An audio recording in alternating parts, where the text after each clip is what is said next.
So let's see the question. यहाँ पे एक सवाल है, which of the following statement is not true for the reaction given below. नीचे एक रिएक्शन दी हुई है और हमको पूछा है कि चार स्टेटमेंट में से कौन सा स्टेटमेंट करेक्ट नहीं है उसके लिए। तो देखो, पहला स्टेटमेंट है it is a ligand substitution reaction. दूसरा है NH3 is relatively strong ligand, strong field ligand, while H2O is a weak field ligand. And third है during the reaction there is a change in colour from light blue to dark blue. And fourth है the complex has a tetrahedral structure and is paramagnetic। तो अब हम यहाँ पे देखेंगे, देखो जो रिएक्शन दी हुई है, copper H2O 4 times 2 plus 4NH3, it gives copper NH3 4 times 2 plus 4H2O।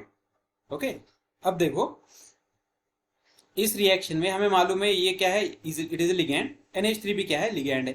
Okay, तो लिगैंड को रिप्लेस कर रहा है, डिस्प्लेस कर रहा है, दोनों न्यूट्रल लिगैंड है। मतलब पहला स्टेटमेंट जो है वो करेक्ट है। क्या है, it is a ligand substitution reaction. वो सब्स्टिट्यूट कर रहा है पहले लिगैंड। ओके, तो पहला स्टेटमेंट करेक्ट है। दूसरा क्या बोलता है, NH3 is relatively strong field ligand while H2O is a weak field ligand. ये स्टेटमेंट भी करेक्ट है। क्यों? क्योंकि अगर आप स्पेक्ट्रोकेमिकल सीरीज देखो तो उस सीरीज में ये दिया हुआ है कि H2O जो है वो वीक फील्ड लिगैंड है as compare to NH3। Okay, जो नाइट्रोजन और कार्बन कंटेनिंग स्पेसीज होती है वो स्ट्रॉन्ग फील्ड लिगैंड होती है, जबकि ऑक्सीजन और halogen containing species weak field ligand होती है। तो this is a weak field ligand and this is a strong field ligand. तो ये भी स्टेटमेंट करेक्ट है। Third one, during the reaction there is a change in colour from light blue to dark blue.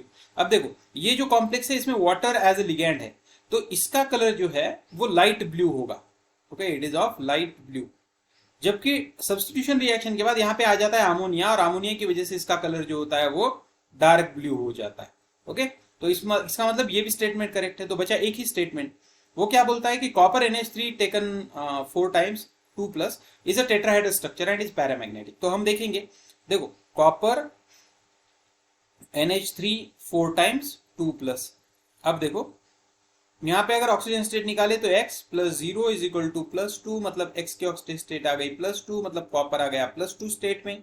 तो electronic configuration, normal copper का electronic configuration होता है 3d10 4s1, लेकिन यहाँ पे 2 इलेक्ट्रॉन गए तो इसका इलेक्ट्रॉनिक कॉन्फ़िगरेशन आ जाएगा 3d9 4s0। तो 4s के बाद 4p आएगा, 4p में 0, 4p के बाद 4d आएगा, उसमें भी 0।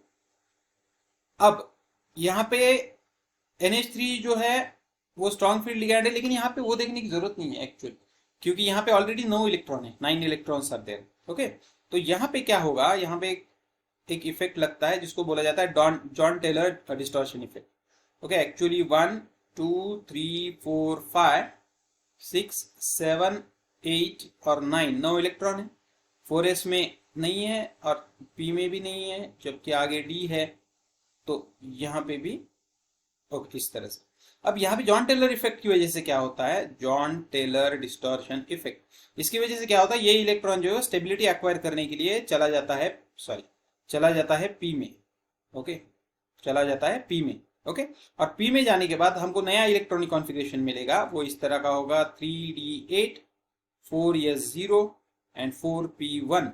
लेकिन ये इस तरह से अरेंज होंगे, यहाँ 1 2 3 4 5 6 7 8, यहाँ पे होगा 1, जबकि इसमें 3 है तो यहाँ पे 1 इलेक्ट्रॉन है। अब देखो ये जो है ये इस तरह का, तो ये कौन सा है, dsp2 हाइब्रिडाइजेशन।